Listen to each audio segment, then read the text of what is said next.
తెలంగాణ రాష్ట్రంలో గత ప్రభుత్వ హయాంలో నిర్మించబడ్డ విద్యుత్ ప్రాజెక్టులపైన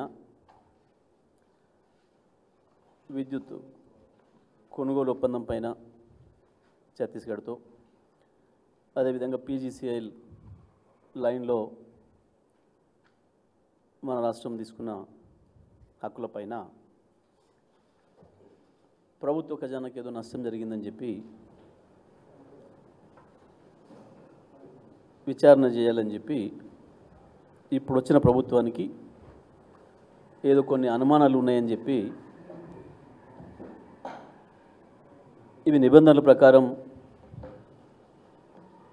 జరిగిన లేవా ఈ ఒప్పందాలు. ఈ ఒప్పందాల వల్ల ప్రభుత్వ ఖజానాకి అంటే మన ప్రభుత్వ రంగ సంస్థలు జెన్కో కావచ్చు, మన డిస్ట్రిబ్యూషన్ కంపెనీలకు ఏమైనా నష్టం వాటిల్లిందా అనే విషయం పైన విచారణ చేయడానికి అని చెప్పి ఇప్పుడు వచ్చిన ప్రభుత్వం ఒక విచారణ కమిషన్ నియమించింది జస్టిస్ ఎల్ నరసింహారెడ్డి గారి నేతృత్వంలో. అయితే మేము వీటికి సంబంధించి గత మా ప్రభుత్వ హయాంలోనే ఇవాళ ఉన్న ఈ ప్రభుత్వ పెద్దలు కావచ్చు, బీజేపీ వాళ్ళు కావచ్చు, కొన్ని సందేహాలు లేవనెత్తిండ్రు. శాసనసభలో వాటికి మేము సరైన సమాధానం చెప్పినాం. గత ఈఆర్సీ ముందు కూడా వీళ్ళు హాజరై వాళ్ళ వాదన వినిపించిండ్రు. వాటన్నిటి తర్వాతనే ఇవన్నీ కూడా జరిగినాయి. అయినప్పటికీ కూడా ఈ ప్రభుత్వం వచ్చి మళ్ళీ శాసనసభలో శ్వేతపత్రం విడుదల చేస్తూ విద్యుత్ శాఖ పైన చర్చ పెడితే నేను ఆ సందర్భంలో కూడా మీరు ఎటువంటి విచారణకు ఆదేశించుకున్న అభ్యంతరం లేదని స్వాగతించినాం. మేము ఛాలెంజ్ చేసినాం. నేను కావచ్చు, మా సహచార మంత్రివర్యులు మాజీ మంత్రివర్యులు హరీష్ రావు గారు కావచ్చు, ప్రభుత్వం లేవనెత్తిన ప్రతి సందేహం విషయంలో, మీకున్న అనుమానాల విషయంలో ఎటువంటి విచారణలైనా చేసుకోండి అని చెప్పి నేను శాసనసభలోనే ప్రభుత్వానికి చెప్పినాం. సరే, దాని లైట్లో జస్టిస్ ఎల్ నరసింహారెడ్డి గారి కమిటీని నియామకం చేసిండ్రు విద్యుత్ పైన. దీనికి సంబంధించి నిన్న 15వ తారీఖు మా నాయకులు, బీఆర్ఎస్ పార్టీ అధ్యక్షులు, మాజీ ముఖ్యమంత్రి వర్యులు తెలంగాణ కేసీఆర్ గారు నిన్న వారి సందేహాలకు స్పష్టమైన సమాధానాలు ఇస్తూ అదే సందర్భంలో కమిషన్ యొక్క పాత్ర పైన, వారు చేసిన చర్య పైన, వారు చేసింది పొరపాటని, అది చేయకూడని పని అని, గత కమిషన్లు ఎప్పుడు కూడా ఇటువంటి పని చేయలేదనే విషయాన్ని చెప్తూ, మీకు ముందే ఈ కమిషన్కి ఏదో వేరే ఉద్దేశాలు ఉన్నట్టు కనబడుతుంది, వాదనల మీద ముందే తీర్పునిచ్చిన పద్ధతుల్లో, అంటే ముందే ఒక నిర్ణయానికి వచ్చి ఉన్న పద్ధతుల్లో మీ మాటలు ఉన్నాయి. అవి నాకు బాధ కలిగించినాయి. ప్రజలకు తప్పుడు సంకేతాలు పంపినాయి. కాబట్టి మీరు ఈ విచారణ చేయడానికి మీరు అర్హత కోల్పోయినరు, మీరు దాని నుంచి ఉపసంహరించుకుంటే మంచిది అనే మాట మా నాయకులు కేసీఆర్ గారు ఆ ఉత్తరంలో రాసిండ్రు. వారు స్పష్టమైన ఆధారాలు చూపించిండ్రు. వారి అభ్యంతరాలు కూడా చెప్పిండ్రు. దాంట్లో ఎందుకు నేను ఈ నిర్ణయానికి వచ్చిన అనే విషయాన్ని 100% అది కరెక్ట్. కేసీఆర్ గారి హక్కు అది. వారు చెప్పడం అనేది చాలా అవసరమైన విషయం కూడా ప్రజలకు తెలియాలి. తెలంగాణ ప్రజలకు కావచ్చు, దేశ ప్రజలకు కావచ్చు అందరికీ కూడా తెలియాలి. ఎందుకంటే ఒక సాధారణమైన నిందితుడికే కోర్టులలో పలానా ప్రాసిక్యూటర్ గారు ముందే బయాసుకున్నారు కాబట్టి ఆయన వద్దనో, ఈ కోర్టులో నాకు న్యాయం జరగదు కాబట్టి ఇంకో కోర్టుకు వేయమని చెప్పి అడిగే హక్కు కూడా ఎప్పుడు కూడా ఉంటుంది ప్రతి మనిషికి. ఇదేం పెద్ద జ్యుడిషియల్ విచారణ కూడా కాదు. కానీ వారు 11వ తారీఖు నాడు, వాస్తవానికి 15వ తారీఖు వరకు సమయం ఇచ్చారు. వాస్తవానికి మేము 30వ తారీఖు వరకు అడిగినా లేదు నేను తొందరగా సబ్మిట్ చేయాలి రిపోర్టు, మీరు వీళ్ళు 15వ తారీఖు లోపల వీలు చేసుకొని పంపించండి అని చెప్పిండ్రు. సంతోషం, మేము వారిది అంగీకరించి కేసీఆర్ గారు గౌరవంగా 15వ తారీఖు నాడు సబ్మిట్ చేయడానికి దాన్ని తయారు చేసే పనిలో ఉన్నారు. ఎల్ నరసింహారెడ్డి గారు అంటే మాకు సంపూర్ణమైన గౌరవం ఉంది వారి పట్ల, కేసీఆర్ గారికి కూడా. వారు జడ్జి కాకముందు కొంత తెలంగాణ వాదిగా ఉన్నారు అనే విషయాన్ని మేము విన్నాం. తెలంగాణ బిడ్డగా కూడా వారిపైన కేసీఆర్ గారి గౌరవం ఉండే. ఆ తర్వాత కాలంలో ఎందుకో వారికి అభిప్రాయాలు మారినాయి. ఈ రాష్ట్రంలో చాలామందికి అభిప్రాయాలు మారినాయి, అందులో వారికి కూడా అభిప్రాయం మారినట్టు కనబడుతూ ఉంది. వారి 11వ తారీఖు సమావేశం తర్వాత, మీడియా సమావేశం తర్వాత మాకు అది కనిపించింది స్పష్టంగా. న్యాయంగా ఒక తెలంగాణ బిడ్డగా ఈ దేశంలో ఎవరు సాధించినటువంటి ఒక అద్భుతమైన విజయాన్ని సాధించిన నాయకుడిగా, చీకట్లలో ఉన్న తెలంగాణను ఏడాదిలోపే అద్భుతమైన వెలుగులతో నింపిన ఒక అద్భుతమైన పరిపాలకుడిగా, ఒక విజనరీగా కేసీఆర్ గారి పట్ల వారికి ఒక మంచి అభిప్రాయం ఉంటుందని కూడా మేము భావించినాం. ఎందుకంటే ఒక హైకోర్టు సీజేగా చేశారు కాబట్టి తప్పకుండా వారు ఆ పద్ధతిలో ఆలోచిస్తారని చెప్పి మేము భావించినాం. కానీ దురదృష్టవశాత్తు వారికి మధ్యలో ఏవో కారణాల వల్ల వారి అభిప్రాయాలు కాంగ్రెస్ పార్టీ నాయకుల అభిప్రాయాలకి, బీజేపీ నాయకుల అభిప్రాయాలకు అనుకూలంగా మారిన విషయాన్ని 11వ తారీఖు నాడు విలేకరుల సమావేశంలో వారే బయటకు చెప్పుకున్నారు. వాస్తవానికి ఇప్పటివరకు దేశంలో ఏ కమిషన్ కూడా ఈ రకంగా విచారణ పూర్తి కాకముందే మధ్యలోనే పత్రికా విలేకరుల సమావేశం ఏర్పాటు చేసి తన అభిప్రాయాలను వ్యక్తీకరించి ముందే జడ్జిమెంట్నే చెప్పిన పద్ధతుల్లో, ప్రజల్లో తప్పుడు సంకేతాలు పోయే పద్ధతుల్లో ఇట్లా మాట్లాడిన సందర్భం లేదు. మరి వారికి ఎవరిని కూడా తెలిసి ఉండాలి. న్యాయంగా మేము కమిషన్ను విచారణ మేము ఎప్పుడు వ్యతిరేకించలేదు. మేము వ్యతిరేకించిన వాళ్ళమైతే మొదటి రోజే చెప్పేవాళ్ళం. లేదా గతంలో ఇటువంటి కమిషన్ల మీద చాలామంది కోర్టులకు కూడా వెళ్ళి ఆపినారు. చాలా సందర్భాలు ఉన్నాయి. ఇదే రాష్ట్రంలో, గత సమైక్య ఆంధ్రప్రదేశ్ రాష్ట్రంలో కూడా జరిగినాయి. కమిషన్లు రద్దు అయినాయి. అనుమానాలు వ్యక్తం చేసినప్పుడు అవతల వాళ్ళు రాజీనామాలు చేసిన సందర్భాలు ఉన్నాయి, లేదా కోర్టులు ఇన్వాల్వ్ అయ్యే సందర్భాలు ఉన్నాయి. కానీ మేమేం చేయలేదు అటువంటివి. మాకు వారిపైన విశ్వాసం ఉండే. వారు న్యాయబద్ధంగా ఉంటారు, అన్బయాస్డ్గా ఉంటారు, పక్షపాత ధోరణి ఉండదు, నిష్పక్షపాతంగా ఉంటారు అని భావించినాం. మా వైపు ఉండమని మేము అడగలే, నిజం వైపు ఉంటారు అని అనుకున్నాం. మేము వాస్తవం వైపు ఉంటారని అనుకున్నాం. కానీ దురదృష్టవశాత్తు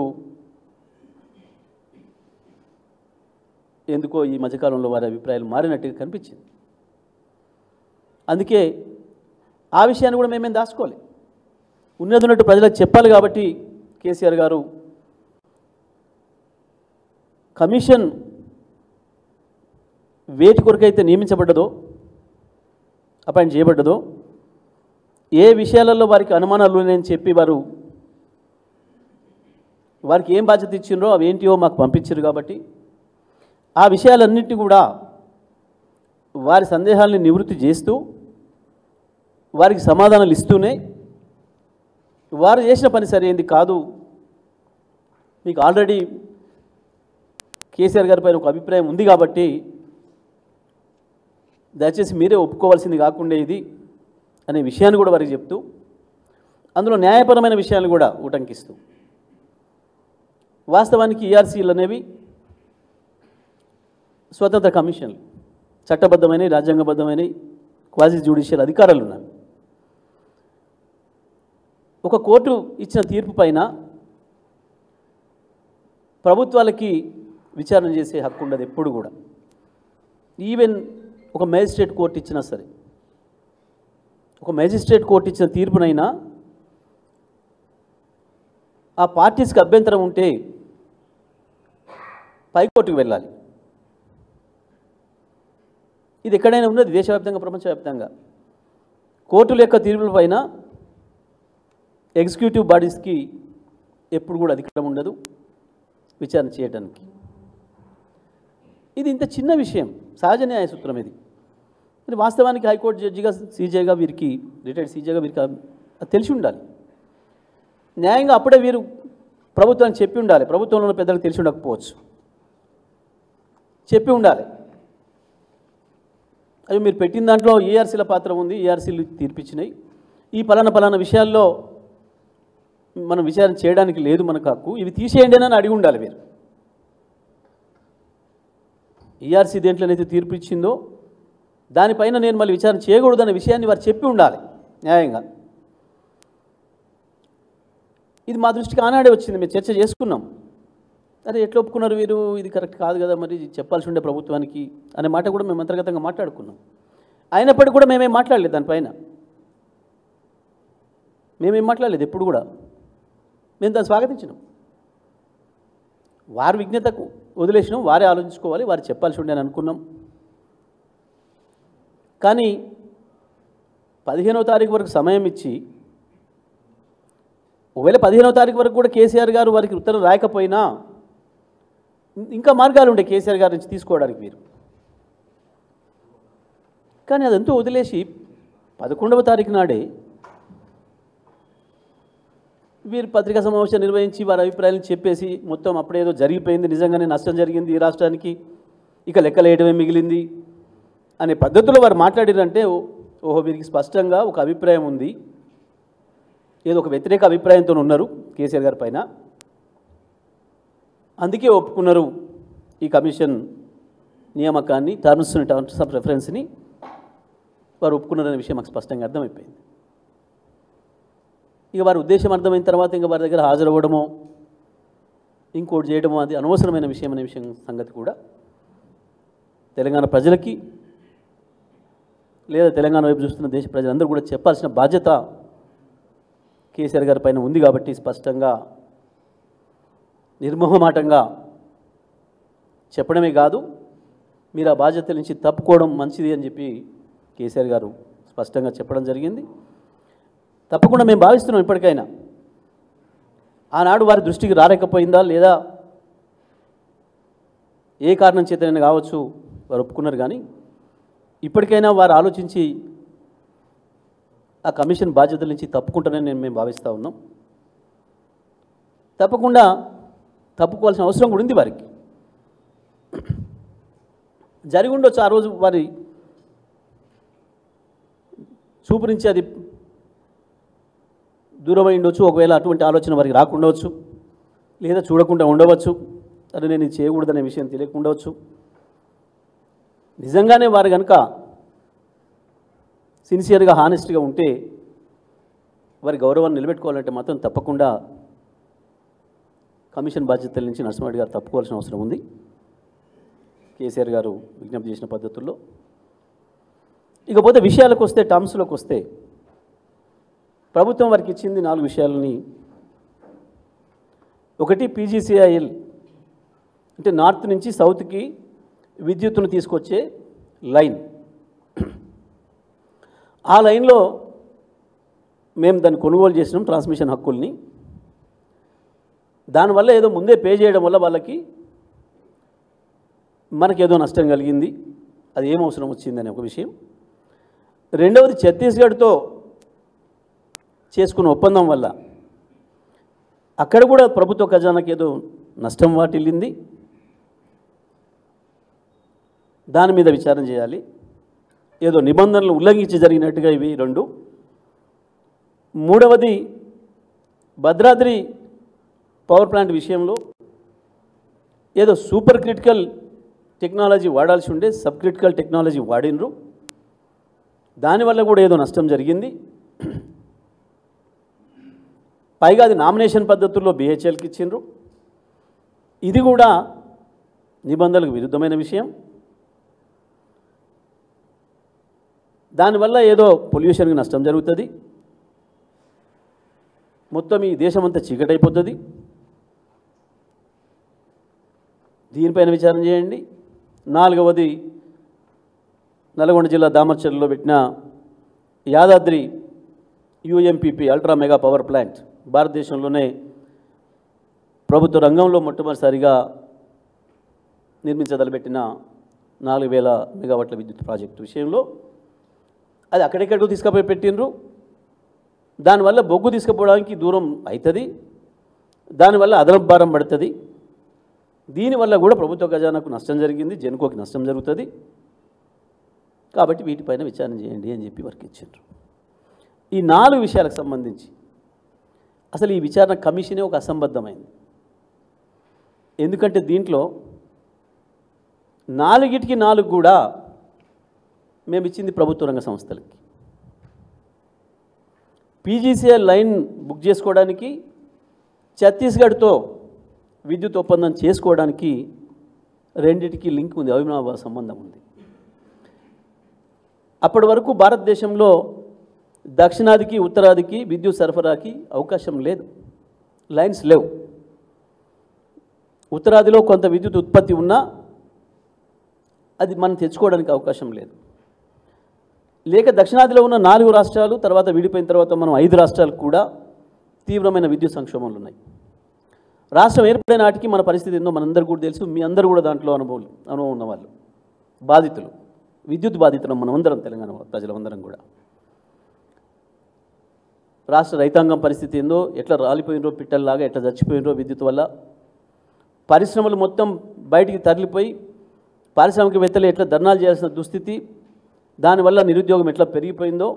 ఒకవైపు వ్యవసాయ రంగంలో నిరుద్యోగం, మరొక వైపు పారిశ్రామిక రంగంలో నిరుద్యోగం ఎట్లా పెరిగిపోయిందో మనకు తెలుసు. మంచినీళ్ళకు కూడా ఇబ్బందులు పడ్డాం, చచ్చిపోతే శవాల్ని పారేసి స్నానాలు చేయడానికి ఇబ్బంది పడ్డాం. వాస్తవానికి పట్టణాలు నగరాలలో ఆనాటి జనరేటర్లు సృష్టించిన పొగకు మించి భద్రాద్రి పవర్ ప్లాంట్లో ఉత్పత్తి అయ్యే కరెంటు వల్ల వచ్చే పొగ వల్ల నష్టం లేదు. గన్ని లక్షల జనరేటర్లు ఉత్పత్తి చేసిన పొగతోని ఉక్కిరిబిక్కిరైనాం. ఒక షాపులోకి పోతే షాపింగ్ చేయడానికి ఒకవైపు దాని చప్పుడుతోని పొల్యూషను, జనరేటర్ చప్పుడుతోని పొల్యూషన్, ఇంకొక వైపు దాని వాసనతోని, దాని నుంచి వచ్చిన ఎమిషన్స్తోని కోట్లాది మంది ప్రజలు ఇబ్బంది పడ్డాం. ఇదేది సోయి లేకుండా అటువంటి పరిస్థితులలో మొదటిసారిగా లైన్ వస్తుంది ఉత్తర భారతదేశం నుంచి దక్షిణ భారతదేశానికి, డిచ్పల్లి వార్ద. దాన్ని ఎవరు వీలైతే వాళ్ళు ముందు దాన్ని బుక్ చేసుకోవాల్సిన అవసరం ఉంటుంది. ఆ లైన్ బుక్ చేసుకోవాలంటే తప్పకుండా ఆ ఉత్తరాదిలో ఉన్న పవర్ ప్లాంట్ నుంచి ఏదో ఒక ప్లాంట్ నుంచి మనకు ఒప్పందం ఉండాలి. ఉంటేనే ఆ లైన్లో మనకు హక్కులు ఇస్తారు కొనుక్కోవడానికి. ఇది ప్రాథమికమైన సూత్రం. పీజీసీఎల్ అనేది ప్రభుత్వ రంగ సంస్థ, కేంద్ర ప్రభుత్వ రంగ సంస్థ. మేము ఇంకెక్కడో ప్రైవేట్ వాళ్ళ కాడ తీసుకోవచ్చు, కానీ ఎక్కడ ప్రైవేట్ వాళ్ళ దగ్గర తీసుకున్నా అది ఎక్కడైనా పొరపాటు అనుమానాలు కూడా వచ్చే అవకాశం ఉంటుంది. ఛత్తీస్గఢ్ ప్రభుత్వం నుంచే తీసుకుంటే ప్రభుత్వం నుంచి ప్రభుత్వానికి ఎక్కడ కూడా ఇబ్బంది లేదు. అయినా ధర నిర్ణయించేది ఈఆర్సీలు, మనకి అభ్యంతరం లేదు. పాలసీగా మనం కనుక చెప్పేస్తే ఆ డిస్ట్రిబ్యూటరీ సంస్థలు అక్కడ కానీ ఇక్కడ కానీ వాళ్ళు మాట్లాడుకొని మిగతా విషయాలు వాళ్ళు పూర్తి చేసుకుంటారు. పాలసీగా మనం నిర్ణయించడం మన బాధ్యత అని చెప్పి ఆనాటి ఛత్తీస్గఢ్ ముఖ్యమంత్రి రమణ్ సింగ్ గారికి కేసీఆర్ గారు మాట్లాడి, ఇట్లా పరిస్థితి ఉంది సార్, ఇట్లా మాకు ఇబ్బంది ఉంది, చీకట్లో ఉన్నాం మేము, మా రైతులు చచ్చిపోతున్నారు, పరిశ్రమలు దెబ్బతింటున్నాయి, మాకు అవసరం ఉంది విద్యుత్తు, మీ దగ్గర మిగులు విద్యుత్ ఉంది కదా మాకు ఇవ్వండి అంటే తప్పకుండా రండి అని చెప్పి వారు ఆహ్వానించారు. కేసీఆర్ గారు వెళ్ళిండ్రు.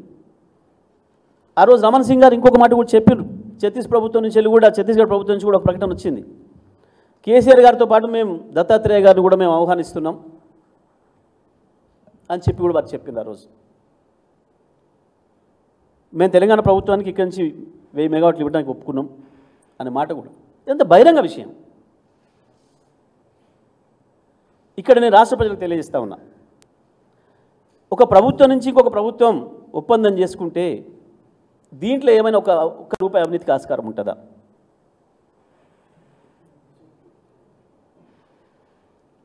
పైగా ముఖ్యమంత్రి ఏ పార్టీ? బీజేపీ పార్టీ ముఖ్యమంత్రి. మరి ఈ కమిషన్ బీజేపీ పార్టీ ముఖ్యమంత్రి కూడా విచారణ చేస్తుందా? మరి రమణ్ సింగ్ గారు కేసీఆర్ గారికి లంచం ఇచ్చినట్ట, కేసీఆర్ గారు రమణ్ సింగ్ గారికి లంచం ఇచ్చినట్ట? ఎక్కడ నష్టపోయినరు? ఏ రాష్ట్ర ప్రజలు నష్టపోయినరు? ఏంటి అసలు వీళ్ళ అభ్యంతరం ఇక్కడ? ఇంక ఇంట్లో ఏమనుమానాలు ఉన్నాయి?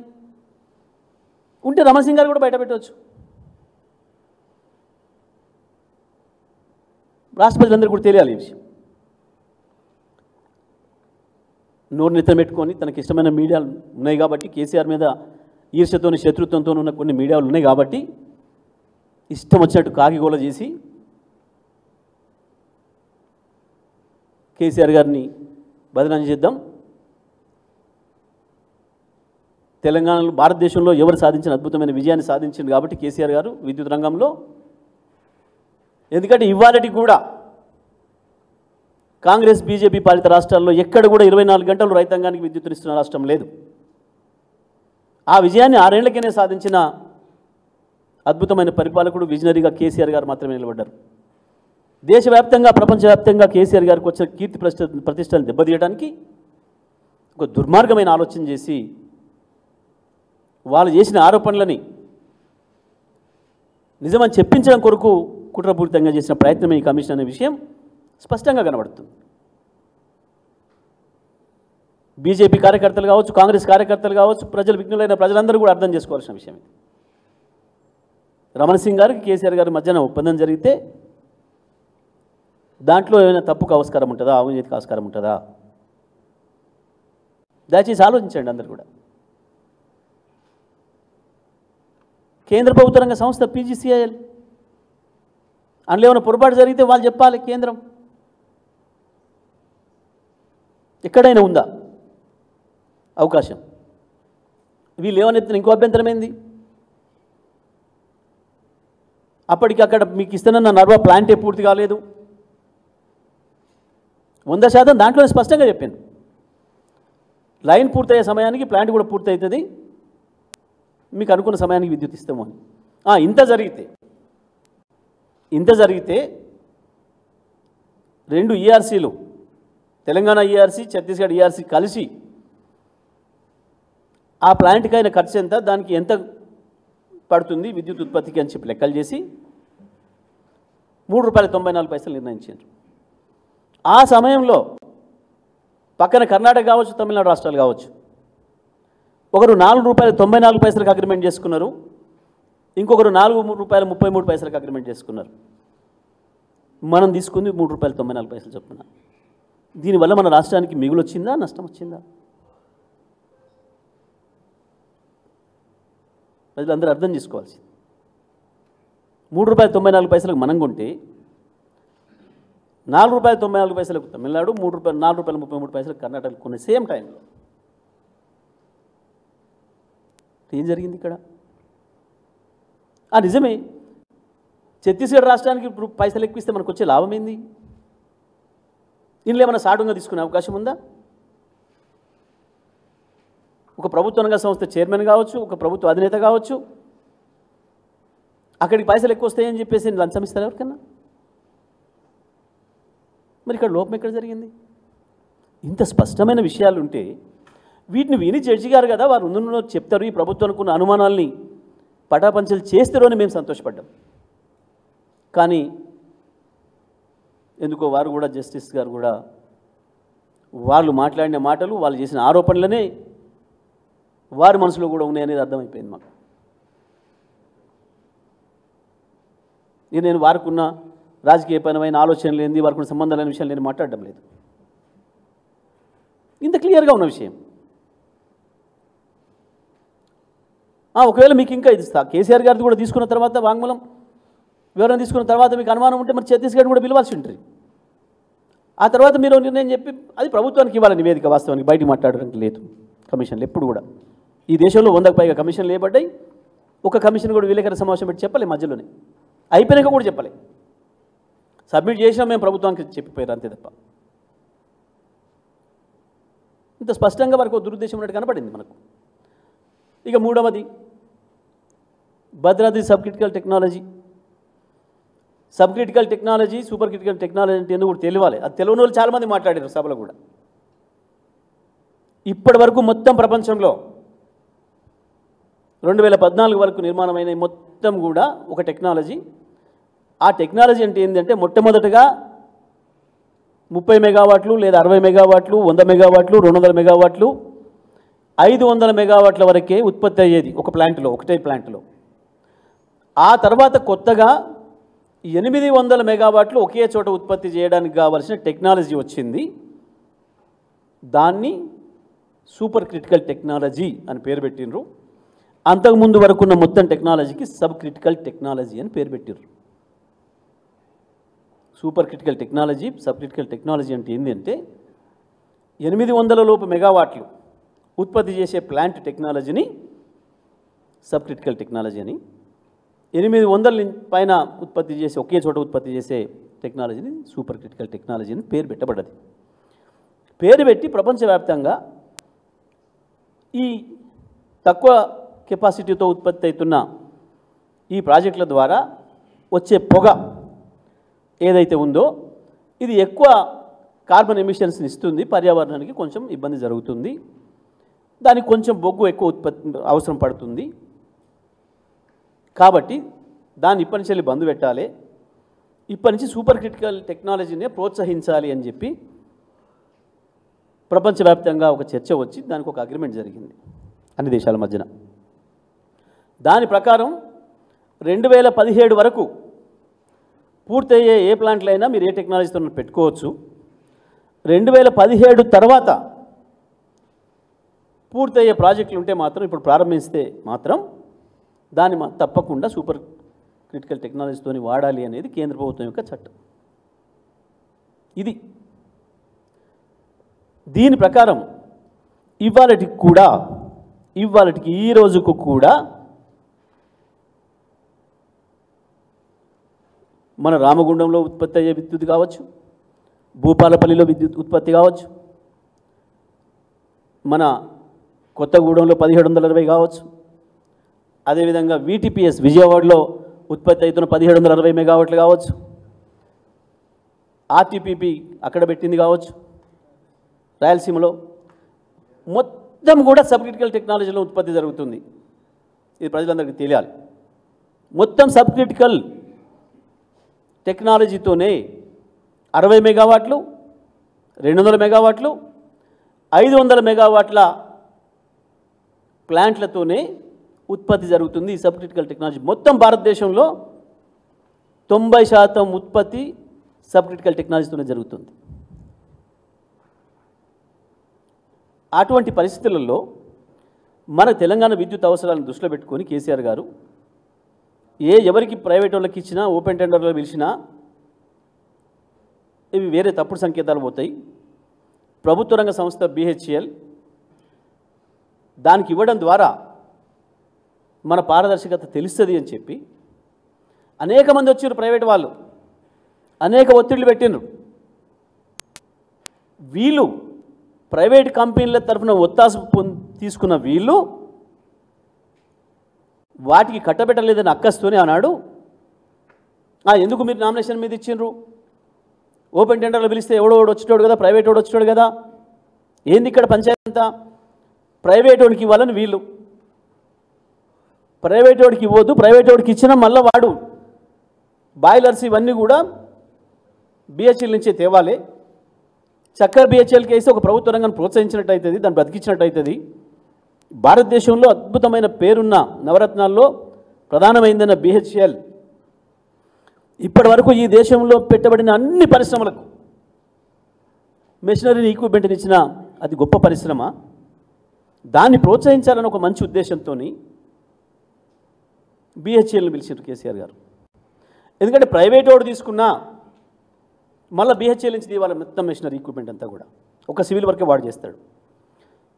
కాబట్టి ఇదంతా మనకెందుకు, బిహెచ్ఎల్కి అప్పచెప్దామని చెప్పి ఒక గుడ్ ఫెయిత్తో వారిని పిలిచారు. పిలిచి మాట్లాడేటప్పుడు వారు చెప్పిన మాట, మీరు అతి తక్కువ సమయంలో, ఎంత తక్కువ సమయంలో మీరు ప్లాంట్ని పూర్తి చేయగలుగుతారు అని మొదటి మాట కేసీఆర్ గారు అడిగింది వారిని. సార్ 800 మెగావాట్స్ది సూపర్ క్రిటికల్ అయితే ఏదైనా మినిమం 5 years పడుతుంది. ఇప్పటివరకు భారతదేశంలో 5 ఏళ్లలో పూర్తి చేసిన ఒక్క ప్లాంట్ కూడా లేదు. 8 నుంచి 10 సంవత్సరాలు తీసుకున్నాయి. మీరు ఇంతగా కోరుతున్నారు కాబట్టి మేము ఎంత తొందరగా పూర్తి చేయాలనుకున్నా 5 సంవత్సరాలు పడుతుంది. అదే రికార్డ్ సమయం మేము చేయగలిగితే, ఇప్పుడు చేయలేదు మేము కూడా ఇక్కడ అని చెప్పి మా దగ్గర 270 మెగావాట్స్ సంబంధించిన ఎక్విప్మెంట్ రెడీగా ఉంది. 4 ప్లాంట్లు పెట్టుకోవడానికి 1080 వస్తుంది, 1080 మెగావాట్ల ఉత్పత్తి అవుతుంది. అదైతే మేము 2 సంవత్సరాలు పూర్తి చేసి ఇవ్వగలుగుతాం. దాన్ని 2 సంవత్సరాలు పూర్తి చేసి ఇస్తాం మేము. ఇప్పుడు ఏదైతే సూపర్ క్రిటికల్ టెక్నాలజీ వాడాలని చెప్పి కేంద్ర ప్రభుత్వం నుంచి వెళ్ళి ఉత్తర్వులు వచ్చినాయో, ఇది 2017 మార్చి వరకు పూర్తి చేసుకోవడానికి అవకాశం ఉంది. ఇవాళ ప్రారంభించిన ఇంకా 17 ప్లాంట్లు భారతదేశంలో నిర్మాణంలో ఉన్నాయి సబ్ క్రిటికల్ టెక్నాలజీతోని. వాళ్ళన్నిటికంటే కూడా మనది మేము ముందు పూర్తి చేసి ఇస్తాం. ఇంకా ఎప్పుడో 5 ఏళ్ళు 9 ఏళ్ల కింద ప్రారంభమై కూడా, మీరు బాగా నోట్ చేసుకోవాలి, 9 సంవత్సరాల క్రితం ప్రారంభించబడ్డాయి కూడా ఇంకా సబ్ క్రిటికల్ టెక్నాలజీతోని పూర్తి కాలేదు. ఇంకా కొన్ని ఉన్నాయి ఇంకా అట్లనే. వాటితో సమానంగా లేదా వాటికంటే ముందే కేంద్ర ప్రభుత్వం ఏదైతే నిబంధనలు పెట్టిందో, చట్టంలో పెట్టిందో, ఆ సమయం 2017 మార్చి లోపే మేము దీన్ని పూర్తి చేసి మీకు ఇస్తామని చెప్పి స్పష్టంగా చెప్పారు. కేంద్ర ప్రభుత్వ రంగ సంస్థ వాళ్ళు ఎక్విప్మెంట్ రెడీ ఉందని చెప్తున్నారు. మొదలు ఇది కానివ్వండి అని చెప్పి అది ఇచ్చినాం. కొత్తగూడెంలో ప్రారంభించేది అది ఇంకోటి సూపర్ క్రిటికల్లో పెట్టండి 800 మెగావాట్లు అని చెప్పినాం. దాన్ని వాళ్ళు ప్రారంభం చేశారు. దురదృష్టవశాత్తు ఎవడో ఒకడు తెలంగాణ వ్యతిరేకం, తెలంగాణ ద్రోహం, ఇంకోడు దుర్మార్గుడు ఎన్జీటీల కేసు వేస్తే ఎన్జీటీ దానికి స్టే ఇచ్చింది. ఇంత స్పష్టమైన విషయం ఒక జడ్జిగా వారికి తెలిసి ఉండాలి, తీసుకొని ఉండాలి ఆ సమాచారం. లేదు ఇప్పటిదాకా మీకు చెప్పిన వాళ్ళు కూడా ఆ విషయం చెప్పి ఉండడు. కానీ కనీసం కేసీఆర్ గారి దగ్గర నుంచి సమాచారం వచ్చిన తర్వాతనైనా మాట్లాడాలి వాస్తవానికి. కానీ మీరు ఇంకో రెండోవైపు వాదన తీసుకోకుండా నిజంగానే ఇక్కడ ఏదో నష్టం జరిగింది అనే పద్ధతుల్లో మాట్లాడారు. ఇది ఎట్లా న్యాయం అవుతుంది? ఒక జడ్జిగా వారే మళ్ళీ ఆలోచన చేసుకోవాలి, వారు రివ్యూ చేసుకోవాలి వారు చేసిన పని పైన.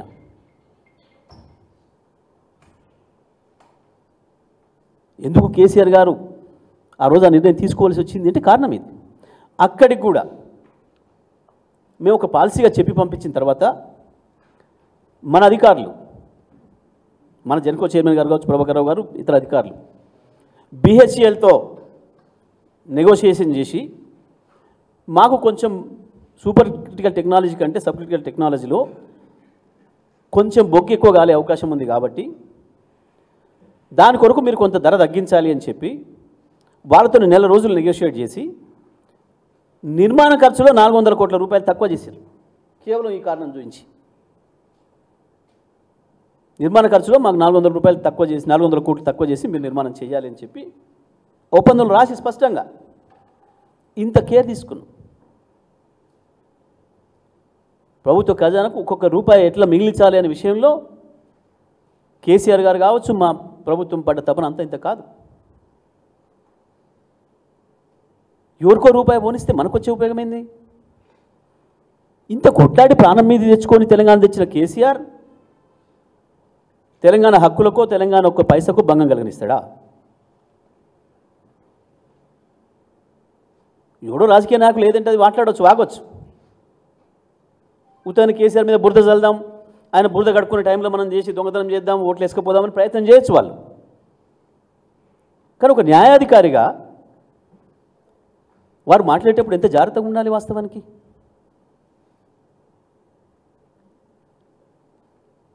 ఇది super critical technology sub critical technology అంటే గిది. మేము మిగతా వాళ్ళ అజ్ఞానంలో మేము పట్టించుకోలే. కానీ ఒక విచారణాధికారిగా వీళ్ళు స్పష్టం చేస్తారు, వీళ్ళు అనుమానాలు పటాపంచలు చేస్తారని మేము నమ్మినాం. అందుకే స్వాగతించినాం. మేము కమిషన్ మీద ఎంక్వైరీ మీద మేము ఎప్పుడు అభ్యంతరాలు చెప్పలే. ఇక 4వది యాదాద్రి పవర్ ప్లాంట్ విషయంలో మేము మా జిల్లా ప్రజల లక్షలాది మంది ప్రజల కోరిక అది. కేసీఆర్ గారు ఒక విజనరీగా వారికి కూడా ఒక స్పష్టమైన అవగాహన ఉంది. ప్రపంచవ్యాప్తంగా దేశవ్యాప్తంగా ఈ 10-15 సంవత్సరాల కాలంలో మీరు అందరూ కూడా వింటున్నారు. అభివృద్ధి అనేది ఒకటే వైపు జరిగితే అది రాష్ట్రం కావచ్చు, దేశం కావచ్చు. ఇంకొక వైపు అలజడి వస్తుంది, అసంతృప్తి వస్తుంది. అభివృద్ధి అనేది సమానంగా జరగాలి. ఆయా దేశంలో ఆయా రాష్ట్రాల్లో ప్రజల మధ్యన అనుమానాలు రాకుండా ఉండాలి. ప్రత్యేకించి వెనుకబడ్డ ప్రాంతాలపైన ప్రభుత్వాలు బాధ్యతగా అక్కడ లైట్ పెట్టాలి, దానిపైన దృష్టి పెట్టాలి, వాటిని చెయ్యాలి అనేది ఇవాళ ప్రపంచవ్యాప్తంగా వస్తున్న నినాదం. అందుకే ఇవాళ వరంగల్ని కూడా హైదరాబాద్ ఒక్కటే ప్రధాన నగరంగా ఉండడం కరెక్ట్ కాదు. ఏవైనా అనుకోని సందర్భాలు వస్తే ఇంకొకటి కూడా మనకు సిద్ధంగా ఉండాలి, ఒక పెద్ద నగరం అని చెప్పి వరంగల్ని కూడా అదే పద్ధతిలో అభివృద్ధి చేయడానికి అనేక చర్యలు తీసుకున్నారు. అక్కడ టెక్స్టైల్ పార్క్ కావచ్చు, అక్కడ హైదరాబాద్కు పోటీ ధీటుగా ఇంకొక ప్రభుత్వ ఆసుపత్రి నిర్మాణం కావచ్చు, పట్టణాన్ని అద్భుతంగా 100,000 కోట్లతో అభివృద్ధి చేసే కార్యక్రమం కావచ్చు, ఇంకొక లివబుల్ సిటీ, ఇంకొక లైవ్ సిటీ, ఇంకోటి కూడా ఉండాలి. ఎక్కడ ఒకే చోట మూనపల్లి ఉండకూడదు అనే ఉద్దేశంతోనే మొత్తం రాష్ట్రంలో ఏ కార్యక్రమం తీసుకున్నా గత ప్రభుత్వాలకు భిన్నంగా ప్రతిదీ కూడా ప్రతి నియోజకవర్గంలో గతంలో ఒక మంత్రి, ఒక ఎమ్మెల్యే కొంచెం తెలివికల్లుడు పైరవికారు ఉంటే ఆయన కాన్స్టిట్యూన్సీ తీసుకుపోయేది అభివృద్ధి. ఓ స్కూల్ పెట్టాలి, ఓ రెసిడెన్షియల్ కాలేజ్ పెట్టాలి, ఇంకొక కాలేజ్ తేవాలి అని అంటే ఆయనకున్న ఇన్ఫ్లుయెన్స్ ఉపయోగించి పైరవి చేసి తెచ్చుకునేటాడు. కానీ కేసీఆర్ గారు అది కూడా అవకాశం ఇవ్వకుండా ఏది తీసుకున్నా ప్రతి నియోజకవర్గానికి ఒకటి ఇవ్వాలి. అది ప్రతిపక్షం ఉందా, అక్కడ ఆయన ప్రతిపక్ష నాయకుడు ఎమ్మెల్యే ఉన్నాడా, ఇంకోటి ఉన్నాడా, మనం ఉన్నామని చూసే పని లేదు. గింత సమగ్ర అభివృద్ధి చేశారు. దాంట్లో భాగంగా వాస్తవానికి మహబూబ్నగర్ జిల్లాను చూసారు. ముందు ఈ యూఎంపీపీ ఏదైతే మేము దామచర్లో పెట్టామో మహబూబ్నగర్లో పెట్టాలని ప్రయత్నం చేశారు. ముందు మహబూబ్నగర్ జిల్లా నాయకులను సంప్రదించిన మంత్రుల్ని, జిల్లా కలెక్టర్ని. ఒక పవర్ ప్లాంట్ పెట్టాలంటే దానికి 4 కాంపోనెంట్స్ ఉండాలి. ఒకటి ప్రభుత్వ భూమి అందుబాటులో, 2 నీళ్లు, 3వది రోడ్డు మార్గం, 4వది రైలు మార్గం. ఎందుకంటే ఇంపోర్టెడ్ కోల్ కూడా తెచ్చే అవసరం ఉంటుంది. మన కోలైనా రైలు మార్గం ద్వారా పోతే తక్కువ ఖర్చులో పోతుంది. ఈ 4 ఉండాలి అక్కడ అని చెప్పి ప్రయత్నం చేస్తే అక్కడ భూమి అందుబాటులో లేదు అని చెప్పి సమాచారం వచ్చింది. ఆ తర్వాత నేను ఆ రోజు నేను అప్పటికి మంత్రిగా లేను, విద్యుత్ శాఖ మంత్రిగా లేను. ఖమ్మం కలెక్టర్కి ఫోన్ చేశాను. మీ దగ్గర ఏమైనా ప్రభుత్వ భూమి ఒక 3-4 ఎకరాలు అందుబాటులో ఉందా? ఒక పెద్ద పవర్ ప్లాంట్ ఇంకోటి పెట్టుకోవాలి మన రాష్ట్రం సొంతంగా, చూడమని చెప్పి. ఇవన్నీ నేను కేసీఆర్ గారు వారితో మాట్లాడుతున్న సందర్భంలో అధికారులతో మిగతా వాళ్ళతో నేను కూడా వెతికిన. మా జిల్లా కూడా తీసుకుందాం కొంత అని చెప్పి ఈసారి చెప్పిన 4 ఎక్కడ అందుబాటులో ఉన్నాయని చెప్పి నేను ఆలోచన చేసినప్పుడు ఇది తప్పకుండా మాకు దామర్చర్ల వీర్లపాలెం అనే గ్రామం ఎక్కడైతుందో ఇది సరైన ప్రాంతం అవుతుంది. అక్కడ కొంత ప్రభుత్వ భూమి ఉంది, కొంత ఫారెస్ట్ భూమి ఉంది అని చెప్పి నేను తర్వాత వెళ్ళి కేసీఆర్ గారి దగ్గరికి వెళ్ళి నేను అడిగిన, అన్న మీరు మహబూబ్నగర్కి ఇస్తా అంటున్నారు, లేదా అక్కడ మన ఊరికి ఇస్తా అంటున్నారు, మరి మీరు చెప్పిన 4 కాంపోనెంట్స్ ఉన్నది నా దగ్గర కూడా ఉంది నల్గొండ జిల్లాలో, మీ దగ్గర ఎక్కడిది గవర్నమెంట్ ల్యాండ్ అన్నారు. అన్నప్పుడు లేదు ఈ పలానా ప్రాంతంలో ఉంది, అక్కడ ఉత్తదే మామూలు ఈ సిమెంట్ రాళ్ళు గుట్టలతోని 1000 ఎకరాలు ఉంది, ఖాళీగా కనపడుతుంది. నేను అక్కడ ఆర్డీఓని వాళ్ళని కూడా సంప్రదిస్తే ప్రభుత్వ భూమి కొద్దిగానే ఉంది, 500-600 ఎకరాలు, కానీ ఫారెస్ట్ భూమి ఉంది సార్, పేరుకు ఫారెస్ట్ భూమి కానీ ఒక చెట్టు కూడా లేదు, 5-6 వేల ఎకరాలు ఉంది అని అన్నారు అని చెప్పి. అంత భూమి మీ దగ్గర ఉందా అని చెప్పి ఇమ్మీడియట్గా వారే ఎంఆర్ఓలతో మాట్లాడండి డైరెక్ట్గా. వాస్తవానికి ఒక సీఎం ఎంఆర్ఓలతో మాట్లాడారు, చీఫ్ సెక్రటరీ లేదా సెక్రటరీ ఏదో సందర్భంలో కలెక్టర్తో తప్ప.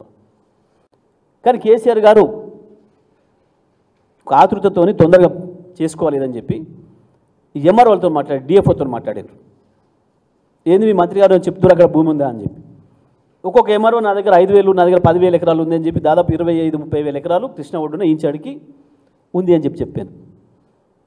ఈ ఆలస్యం చేయొద్దు, తెల్లవారే పోదాంపా అని చెప్పి 2 హెలికాప్టర్లు తీసుకొని అధికారులందరూ కూడా తీసుకొని ఆ ప్రాంతం నుంచి మొత్తం ఏరియల్ సర్వే చేసేసి వచ్చాను.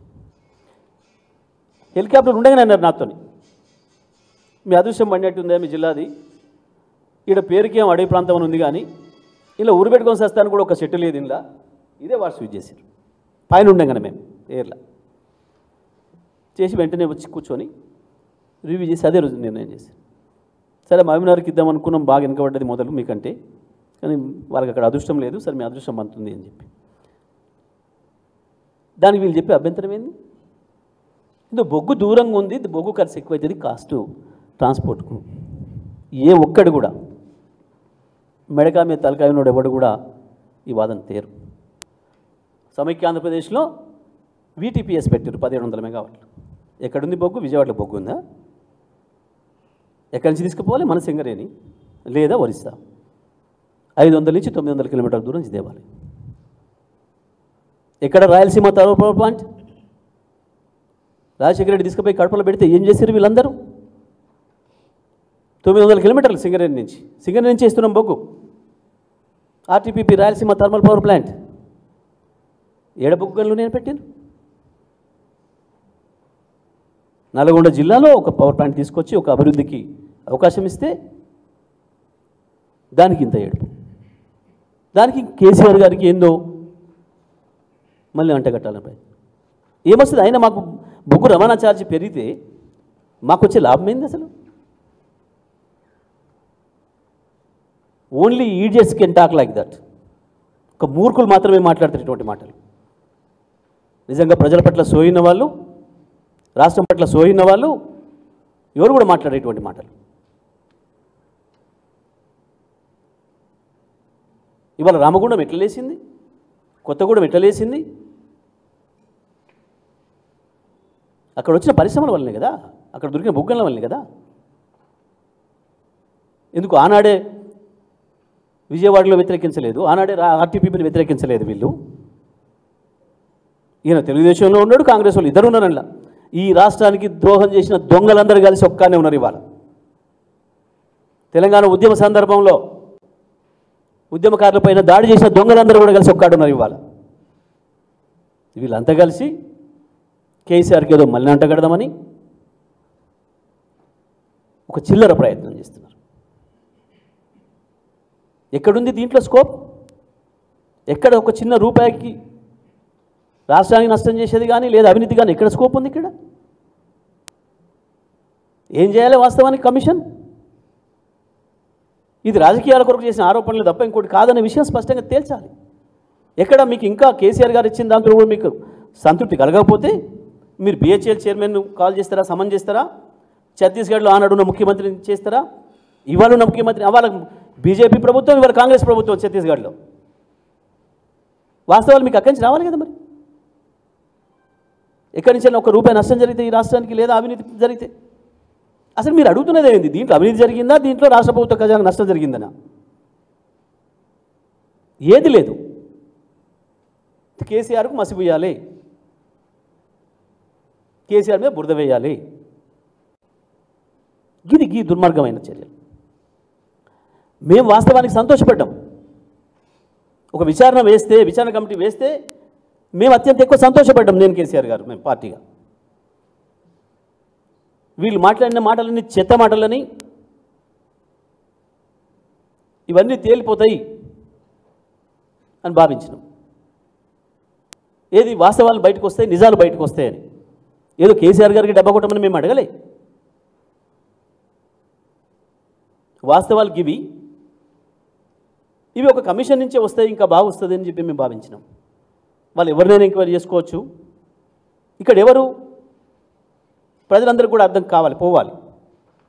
ఇటువైపు కేసీఆర్, టీఆర్ఎస్, బీఆర్ఎస్, తెలంగాణ ప్రభుత్వం ఉంటే అటువైపు ఉన్నది కేంద్ర ప్రభుత్వ సంస్థ బిహెచ్ఎల్, కేంద్ర ప్రభుత్వ సంస్థ పీజీసీఎల్, ఛత్తీస్గఢ్ రాష్ట్ర ప్రభుత్వం, ఆనాడు బీజేపీ ప్రభుత్వం, ఈనాటి కాంగ్రెస్ ప్రభుత్వం. మా ఆంక్షలను తీసుకోవాలి కదా మీరు. నిజమే దీనివల్ల తెలంగాణ రాష్ట్ర డబ్బులు మాకు అదనంగా వచ్చినాయని చెప్పాలి కదా వాళ్ళైనా. మరి తీసుకోండి, రమణ్ సింగ్ గారితో మాట్లాడియండి, లేదా ఈనాటి ముఖ్యమంత్రి ఎవరు ఆయనతో మాట్లాడియండి. తెలంగాణ రాష్ట్రాన్ని కొల్లగొట్టి మేము తెచ్చుకున్నాం చెప్పమానండి. ఈ విషయాలన్నీ స్పష్టంగా బయటకు వస్తాయి. ఇవి మేం చెప్పడం కాకుండా ఒక న్యాయబద్ధమైన విచారణ కమిషన్గా వారి నుంచి వినాలని మేము ఆశించినాం. మేము సంతోషపడ్డాం వాస్తవానికి. అందుకే మేము అబద్ధం చెప్పలే కమిషన్ పైన. నిజాలు రావాలి బయటికి, వాస్తవాలు రావాలి బయటికి, ఈ రాష్ట్ర ప్రజలకి, ఈ దేశ ప్రజలందరికీ తెలవాలి. ఇవన్నీ కూడా కేసీఆర్ చేసిన శ్రమ, కేసీఆర్ పడ్డ ఆడటం బయటకు వస్తుందని భావించడం.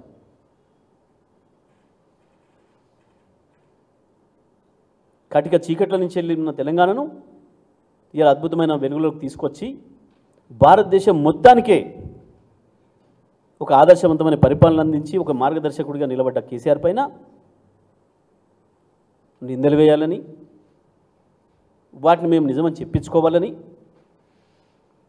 వాళ్ళు చేసే ప్రయత్నంలో ఈ కమిషన్ చైర్మన్ గారు ఉండడం అనేది దురదృష్టం. నేను ఎందుకు మాట్లాడుతున్నా ఈ మాట ఇవ్వాలంటే, వారు ముందే ఒక పత్రికా సమావేశం నిర్వహించి నిజమే నష్టం జరిగిపోయింది, ఇక నష్టం అంచనా వేయటమే, ఎవరు కూడా చేయరు ఇటువంటి పని. మరి వారు ఎందుకు చేసినరో వారికి తెలియాలి. ఒకవేళ వారు చేసింది గారు ఉత్తనే రాసుకున్నారు, ఎవరికి వాళ్ళ పత్రికా మిత్రులు రాసుకున్నారు అంటే ఆ రోజు ఖండించాల్సింది తెల్లవారి వారు. ఇవి నా అభిప్రాయాలు కావు, నేను ఇవి చెప్పలేని విషయం చెప్పాల్సి ఉండేవారు. వారు ఆ మాట చెప్పకపోవడం వల్ల మొత్తం వెళ్ళిపోయింది. అందుకే కేసీఆర్ ఇవాళ బాధపడి నిర్ణయానికి వచ్చారు.